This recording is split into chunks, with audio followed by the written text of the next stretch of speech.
La etnografía del habla o etnografía de la comunicación fue un término acuñado por el sociolingüista, antropólogo y folclorista Del Hymes en los años 60, con el objetivo de estudiar la interacción comunicativa de los seres humanos.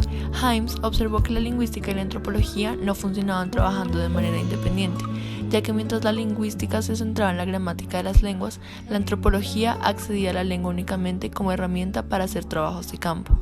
Unirlas y tener una mirada global que tomaba en cuenta los factores sociales y culturales de la lengua sería para Hymes la etnografía del habla. Fueron precisamente las posibles relaciones entre la lengua y el pensamiento las que sentaron las bases para el surgimiento de la antropología lingüística y posteriormente de la lingüística antropológica, disciplinas que en su momento influenciaron lo que hoy conocemos como etnografía del habla. El antropólogo y lingüista norteamericano, ampliamente reconocido por sus aportes en los estudios etnolingüísticos, Joel Scherzer, de la Universidad de Texas, afirma que la etnografía del habla no constituye una disciplina, sino una metodología, que hace una relación entre la lengua, la cultura y la sociedad, y las múltiples relaciones entre estos aspectos, incluidos el pensamiento, no son aisladas, sino que se activan simultáneamente con el uso de la lengua. Es decir, la lengua instaura una serie de formas de organizar el mundo alrededor de una sociedad o grupo determinado, y en ello se fundamenta la relación con la cultura, por cuanto esta última corresponde a una forma simbólica de organización de lo que existe en torno al hombre. Teniendo en cuenta esto, la etnografía del habla es un enfoque y una perspectiva acerca de la relación entre la lengua y la cultura, y entre la lengua y la sociedad. Es una descripción en términos culturales de los patrones de uso de la lengua y del habla en un grupo, institución, comunidad o sociedad en particular.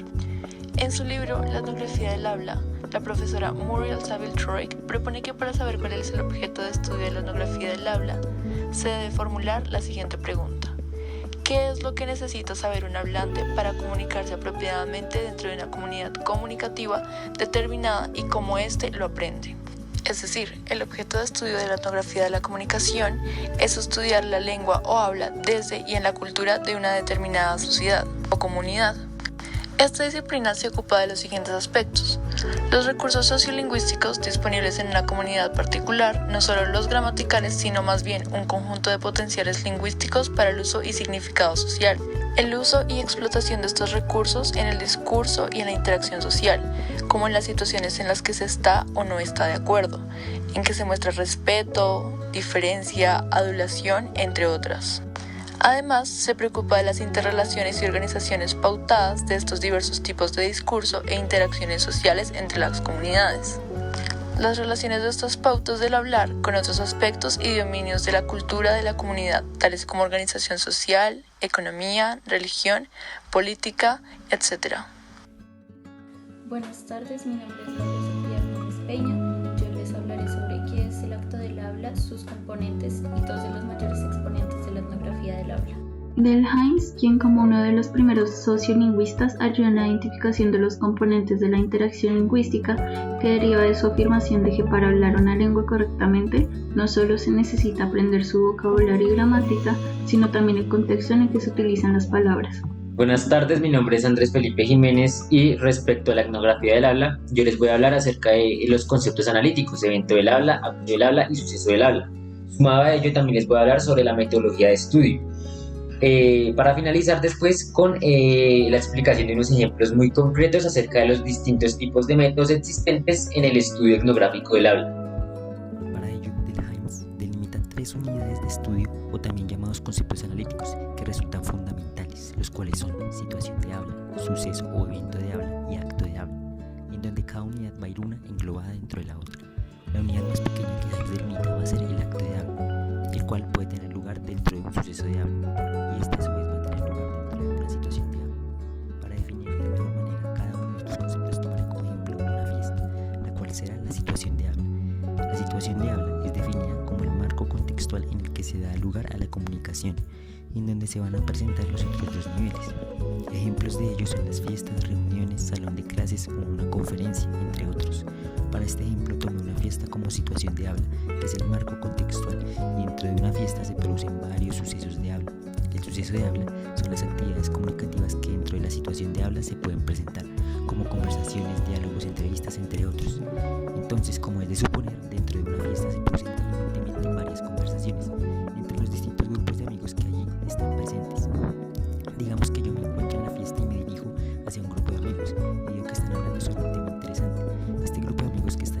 allí dialogando sobre un tema específico sería el suceso de habla. Entonces yo intervengo en la conversación para saludar y para empezar a hablar sobre el tema que están tratando. Y ahí, esa intervención mía se llamaría el acto de habla, el cual es particular a la persona o al miembro que hace parte de ese suceso de habla. Es la actividad de habla como tal. Y tienden a ser situaciones específicas como una pregunta o una incriminación, las cuales buscan producir un efecto en el oyente y a su vez en el transmisor. Otro ejemplo es un salón de clases, que sería la situación de habla, ya que es el contexto donde tendrán lugar los otros dos niveles. Resulta que en el salón de clases un grupo de jóvenes empieza a hablar sobre las notas del periodo. Ahí se entablará un suceso de habla, al empezar a hablar sobre un tema. Y por ejemplo, cuando yo intervengo a decir que tengo una nota de 4 o 5, esa intervención mía sería el acto de habla. Después de ello me despido por favor. Ahí también se estaría entablando un acto de habla, que tiene lugar a su vez dentro de un suceso de habla, que es la agrupación de varios estudiantes para hablar sobre las notas. Y este a su vez tiene lugar dentro de una situación de habla, que es el salón de clases. El acto del habla como la acción efectuada por el hablante por medio de su enunciado tiene una serie de rasgos que lo componen, empezando con el escenario, que es el tiempo y el espacio que rodea el evento. En una conferencia es el auditorio y la hora en la que se desarrolla la misma. La escena como la circunstancia en la que se envuelve el evento, puede ser formal e informal. Los participantes, que en el caso de una conferencia son el conferencista y los oyentes. La forma del mensaje, que según Himes es descrito como la forma en la que se dice algo cuenta, es la manera directa o indirecta con la que se transmite un punto de vista. Aquello cambia la forma en la que se dice. Contenido del lenguaje es evidentemente el tema que se aborda en el acto o conversación. Por ejemplo, en una conferencia sobre lingüística se habla sobre la etnografía del habla. La clave, la forma con la que se transmite el acto, puede ser analítica o superficial. Dependiendo de la situación, como hablar con un amigo sobre una canción solo porque es buena por el ritmo, sin llegar a un análisis de un contenido para asegurarlo. Los siguientes componentes son los agentes y la instrumentación. Un ejemplo que englobe los dos términos puede ser en una clase, siendo los canales por los que se transmite la información de manera escrita y oral. La escrita es en una pizarra y la oral la explicación suplementaria que da el maestro. Los agentes en esa situación son el idioma y la gramática que puede estar tratando si es un profesor de inglés, o en el caso de las matemáticas, los agentes son los números. Las normas de interacción y de interpretación se pueden evidenciar en una conferencia cuando se interponen normas a la hora de hablar, como sugerir desde el principio que las preguntas se den hasta el final, aquello como norma de interacción. Y en interpretación, por ejemplo, el conferencista aclara su tema y lo que tratará antes de empezar. Además del estilo de habla que este toma, influye en la forma que será interpretada por los oyentes. Por último, los propósitos se dividen en resultados y objetivos. En el caso de una conferencia, el propósito puede ser que busca ser iluminadora e interesante, pero puede haber resultado absurda y aburrida. Los objetivos pueden ser individuales y generales. Además, un discurso se puede caracterizar fácilmente por su estructura formal. Un ejemplo puede ser los mitos, los cuentos, los proverbios, las adivinanzas y también las conferencias. Por último, junto con Del Himes está John Langshaw Austin como uno de los mayores representantes de la etnografía del habla. A este filósofo británico se le debe también la filosofía del lenguaje y por ende el concepto de la etnografía del habla. En su obra, Cómo hacer cosas con palabras, hace una recopilación de conferencias que dio en 1955 en la Universidad de Harvard y con las cuales culmina la teoría de los actos del habla. Allí critica la afirmación de varios filósofos que aseguran que la única relevancia de un enunciado es describir algún estado de cosas o enunciar algún hecho, y plantea la existencia de enunciados que no describen algo necesariamente, sino que solo se presentan meramente con un acto. En la etnografía del habla hay varios conceptos importantes para tener en cuenta. Mi nombre es Javier Rincón y voy a hablarles sobre 4 de ellos: la comunidad del habla, las bases culturales, el contexto y la competencia comunicativa. En la etnografía del habla se define como comunidad del habla a un grupo social que comparte una misma variedad de lengua y unas reglas de uso de esa variedad. La comunicación entre los miembros de la comunidad se lleva a cabo en el marco de unos eventos comunicativos que estructuran y desarrollan la vida social del grupo. En palabras del especialista en antropología lingüística Alessandro Durante, La comunidad del habla es el resultado de las actividades comunicativas que lleva a cabo un determinado grupo de personas. Así, la comunidad del habla se caracteriza no tanto por el conocimiento de la lengua que poseen sus miembros, cuanto por el comportamiento lingüístico que sigue. Por ejemplo, el conjunto de los hispanohablantes constituye una única comunidad lingüística, distribuida en muy diversas comunidades de habla. Todas las comunidades se revelan lingüísticamente diversas, pudiendo demostrarse que esta diversidad desempeña importantes funciones a la hora de mostrar las distintas actitudes de los hablantes y de proporcionar información sobre su identidad social. Las bases culturales se definen como un sistema de normas de interacción, de creencias y principios que sirven de guía para la producción e interpretación de la lengua. De este concepto se deriva la relación entre las normas de interacción y las creencias. Entre las creencias encontramos lo moral, las ideologías, la filosofía, las creencias religiosas, las normas sociales y la ciencia y tecnología. La interacción es tangible, mientras que las creencias están en el nivel mental, son ideológicas y por lo tanto condicionan a la primera. En ocasiones esta relación es problemática cuando la forma de actuar no se corresponde con las creencias que se tienen para esa interacción específica. Las bases culturales se refieren al tipo de cultura, ya se trate de una cultura tradicional o una cultura moderna, que van a generar tendencias divergentes hacia el conocimiento, ya que este es un elemento de cambio. Siempre que en el análisis lingüístico formal aparecen dificultades o dudas sobre la interpretación o aceptabilidad de ciertas expresiones lingüísticas, se recurre al contexto. Fue Malinowski, fundador de la moderna etnografía, quien primero insistió en la necesidad de interpretar el habla dentro del contexto de situación. En un principio, Malinowski pensó que la necesidad de mantener unidos el habla y el contexto solo se producía en el estudio de los pueblos primitivos, pero posteriormente reformuló su punto de vista y resaltó la importancia del contexto en la interpretación de cualquier lengua, sea esta del tipo que sea, sin excluir la lengua escrita. Nuestra definición del significado nos obliga a un nuevo tipo de observación más rico y amplio. Para mostrar el significado de las palabras no debemos únicamente fijarnos en el significado equivalente a determinados sonidos. Debemos, ante todo, referir el contexto pragmático en que se ha enunciado, la correlación entre el sonido, el contexto, la acción y el aparato técnico, e incidentalmente en una descripción lingüística plena. Sería necesario mostrar también el tipo de instrucciones, condiciones o educación por el que las palabras adquieren un significado. El término de competencia comunicativa acuñado por Himes en contraposición a la competencia lingüística de Chomsky introduce las reglas sociales, culturales y psicológicas que establecen el uso particular del lenguaje en un momento determinado, es decir, el uso de la lengua en los contextos sociosituacionales en los que se lleva a cabo la comunicación. Se habla entonces de sintaxis, pero también de los esquemas de validación que determinan qué es o no apropiado en los diferentes espacios comunicativos, como bien lo dice Mauricio Pellós. Se desarrolla la habilidad para participar en la sociedad, no solo como un miembro parlante, sino también como un miembro comunicante. La competencia comunicativa es aquello que un hablante necesita saber para comunicarse de manera eficaz en contextos culturalmente significantes. Se refiere a la habilidad para actuar lingüísticamente en situaciones particulares, es decir, que el hablante sea capaz de saber cuándo hablar y cuándo no, y de qué hablar, con quién, cuándo, dónde y de qué manera. En suma, un hablante competente llega a ser capaz de realizar un repertorio de actos de habla, de tomar parte en los eventos comunicativos y de evaluar las realizaciones de los otros. Esta competencia va de la mano de las actitudes, valores y motivaciones que conciernen al lenguaje, a sus rasgos y usos, así como de la competencia y las actitudes con respecto a la interrelación del lenguaje con los otros códigos de conducta comunicativa.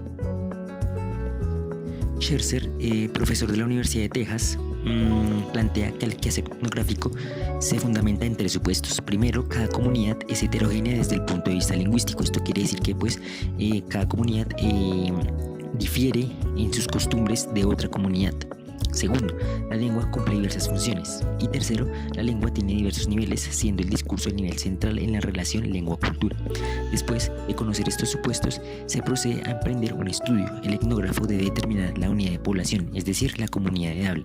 Después de identificar la comunidad de habla, un aspecto central es conocer la imagen que los miembros de la comunidad tienen de ellos mismos. La manera en que se comunican está basada en dicha imagen y continuamente están ejecutando acciones comunicativas para tratar de alcanzar esa imagen o visión de quiénes son, lo cual les permite compartir una forma de vestir, asumir determinadas manifestaciones artísticas, participar de rituales, entre otros. Después de ello, se procede a realizar el estudio particular que se quiere hacer en la comunidad. Para realizar estos estudios se tienen en cuenta 3 métodos. Los métodos son elicitación de informantes, observación naturalista y la observación participante. La elicitación de informantes es la que menos información aporta y la observación participante es la que mayor información aporta acerca del estudio que se quiere realizar en la comunidad. Un ejemplo de elicitación lingüística para el estudio etnográfico del habla lo constituye el trabajo del mismo Ferguson en 1956 sobre el habla infantilizada en la lengua árabe. En este estudio, Ferguson interrogó a 6 hablantes del árabe de Siria acerca de la forma como ellos hablaban con los infantes.